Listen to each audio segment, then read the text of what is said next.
All right, the long-awaited part 4 of my Les Paul restore. What we're going to do here now is glue on the fretboard. We're going to use some Type-On yellow glue, spread it out across the guitar neck here. In one of my last videos, I showed how you can use some pins to hold the fretboard. I wasn't really comfortable doing that with this fretboard because I had sanded it down before the fretting, so I didn't know how much room was there. So I just do a clamping trick here to get this to fit on straight. So place this on, move it back and forth to get the glue to latch up nicely. Take the nut, get it so that the nut fits and it's flush. And then get a mini C-clamp here and clamp it down so that it's going to stay in the right spot.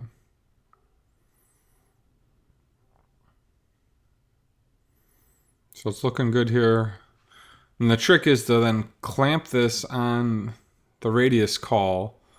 That way you can get it forced down in all the right spots.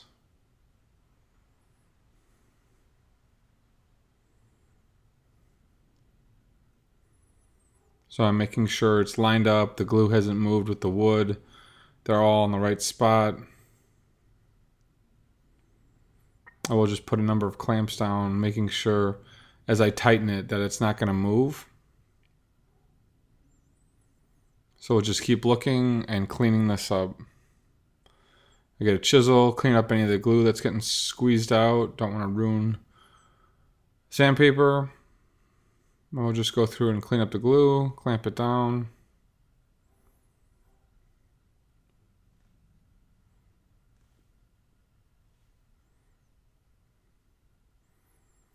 And some more clamps. And this all sits correctly. Continue to clean this up. Check how straight it is. It's looking actually pretty good at this point. Got to go in with a razor blade, clean up where the glue seeped out by the nut. Just clean this up a little bit. Then I get the StewMac nut file and just rub this back and forth and get it nice and flat for later. So after we got the binding on, we're going to go ahead and scrape it. These are just standard scrapers. Scrape the binding so it's flush.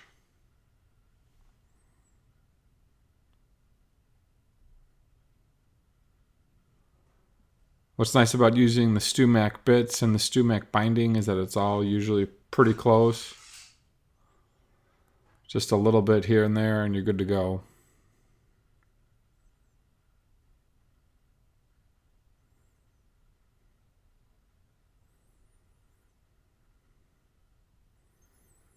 So I'll speed this up here. Again, just continue to scrape the binding all over the place and keep working way around the body.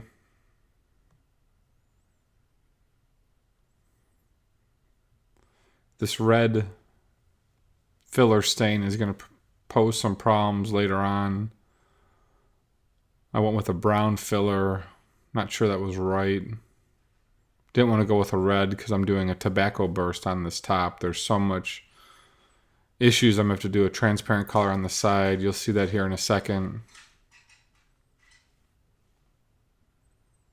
So we'll just sand this up, get this all clean. So then here's where the frustration really starts to come in. This is why I didn't really want to work on this guitar for a long time. It needs a lot of filler. So there's a couple spots on the neck. There's a couple spots on the body where the binding got ripped out and took some wood. And it's just ugly. Don't like using filler. And this is the biggest frustration I had with this guitar is this is the actual wood. Had to put some filler in. The bits weren't sharp from the Gibson factory and just left a whole mess all over the place. So after we're all set, we're going to sand some more here. This is 240 grit. We're just going to clean up the edges, clean up the top.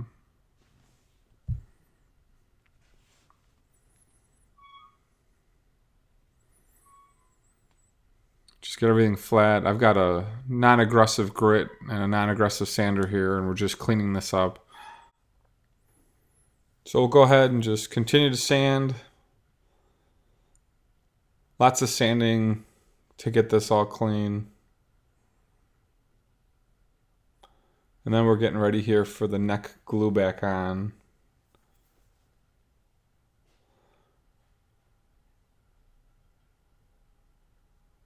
So with gluing the neck back on, I get the neck. I clean off the inside cavity, the neck cavity. Clean off the neck itself. Get a little paintbrush, make sure all the dust is out.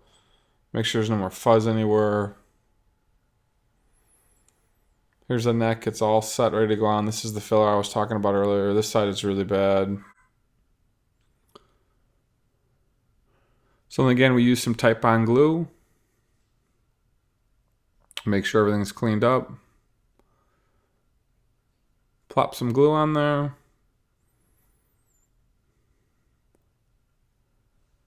Just regular Titebond yellow glue. Spread this around with my finger. Make sure it's in all the nooks and crannies. Make sure it's on the fretboard, bottom of the fretboard as well, so it sticks to the top. This is why I didn't do the fretting till after this was glued in, because I still have that piece to glue on here.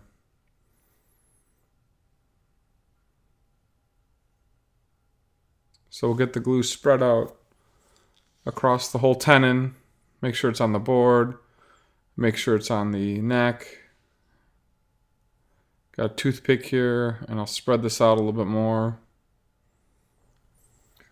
I didn't put glue in the tenon cavity because then it would just drip out and make a huge mess. I only put glue on the tenon itself. If you put it in the neck pocket, you'll just have way too much glue. You just want a thin layer of glue on the tenon itself. So we'll speed this up here, clean off where it dripped on the fretboard. Make sure the glue's all over the place. And then we pop the neck in here. We'll slow it down, show you how this is done. Real simplistic. Just goes right in. And this is what I love about when guys show how tight their neck pocket is.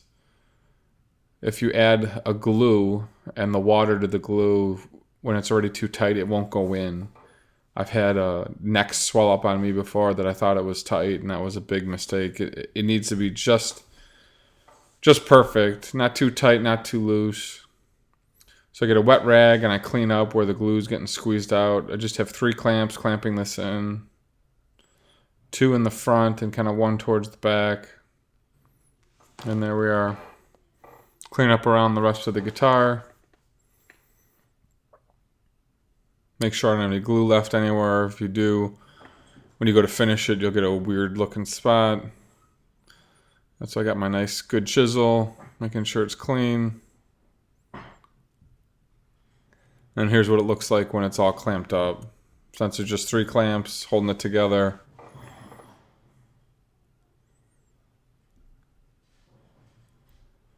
So then lastly, what we're going to do is just sand off the back and the neck. This is where I really thought I'd get more of the red out. And there's still a lot of red in the wood itself. As much sanding as I'm doing here with this 400. Didn't want to go any more aggressive. I don't want to take any wood off. But this is definitely going to need a dark color back. So the tobacco burr should darken all this up.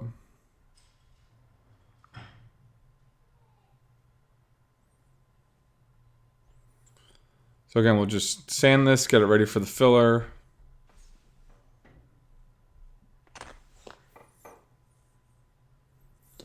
Lots of sanding, lots of cleanup in this vid. So we're going to move to fretting. I'm not going to show you how I do all the frets. I'm going to show you 1 fret as an example of how I did it across the rest of the board. So I've got my radius beam from Stu Mac. This is one of their better tools. I've got, I think, 320 grit sandpaper, and just slowly going back and forth and getting this cleaned up, making sure there's no tension on the neck.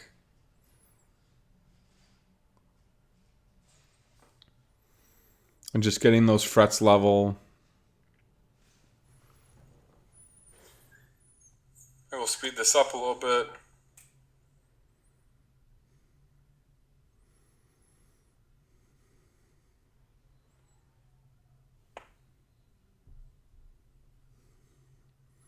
And long strokes going back and forth here.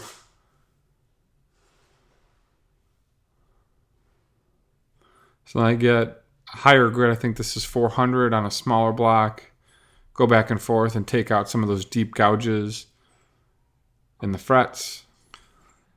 So since I don't have the fretboard taped off at this point, we're going to actually go ahead and put the filler back on. So a little bit out of order. We're going to use this Wonderfill filler with Trans Tint, Red and Honey Amber. We're going to mix this by hand. I've used this before. It's a pretty decent product. Easy to use.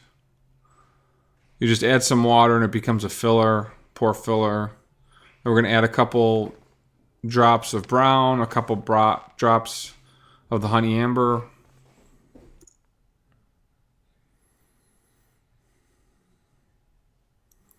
This is kind of just to go back and forth to see what the color looks like. You're looking for a pastish type of consistency, not too runny and not too thick. A lot of back and forth to get the color right. And I've got then a wet rag.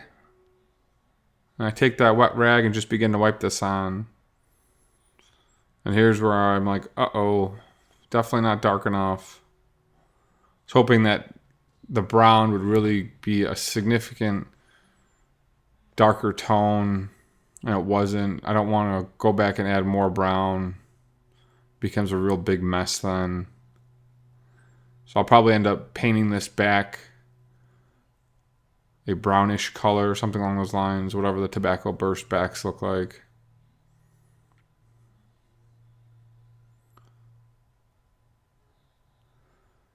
But a wet rag, you just wipe all this stuff on.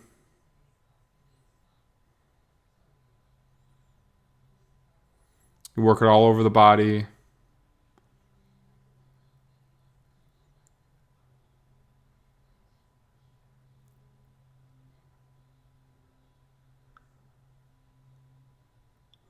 And then you get a wet rag at the end and clean it off. So it's already in the pores. This is just a wet rag now to pull off any of the excess.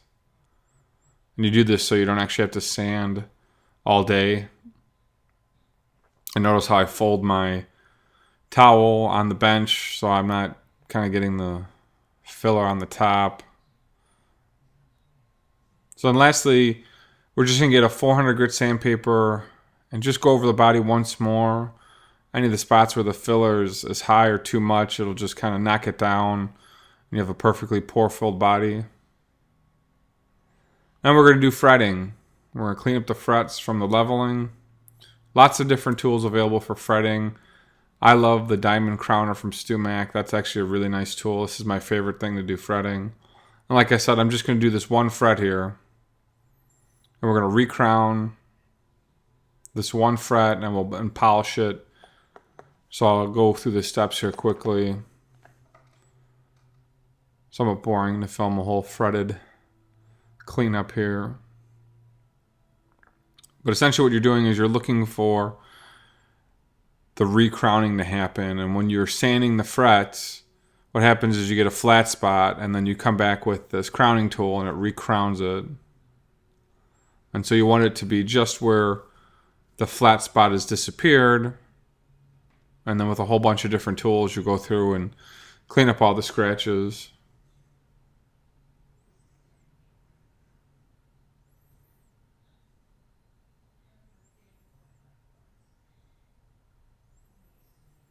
So we'll go through, turn this side to side a little bit to clean this up.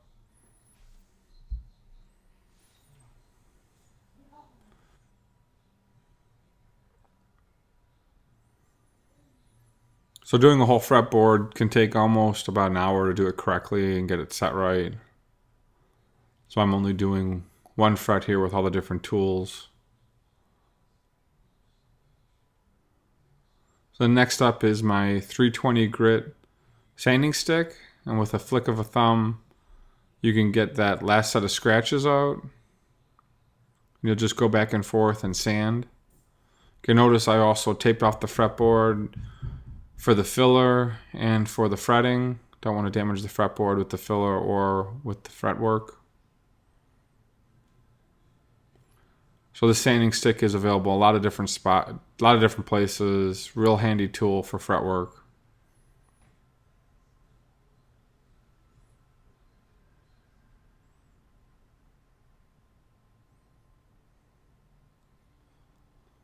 So we're going to get some 600 grit sandpaper, and we're going to again pull off that last set of scratches.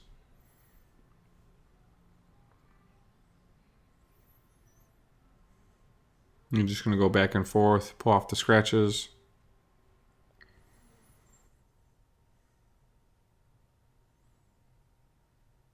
So as you go up in grits, you get less and less scratches to pull off.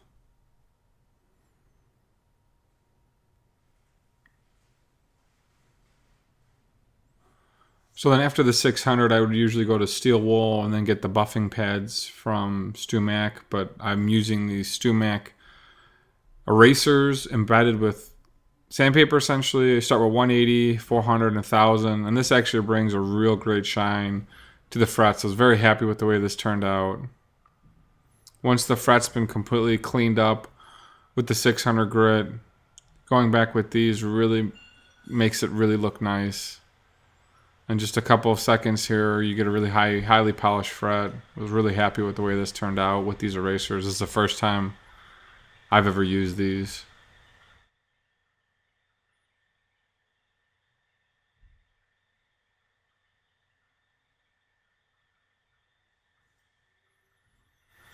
So frets all set, all clean. We'll go through and do this over the next week, get the rest of the frets all cleaned up.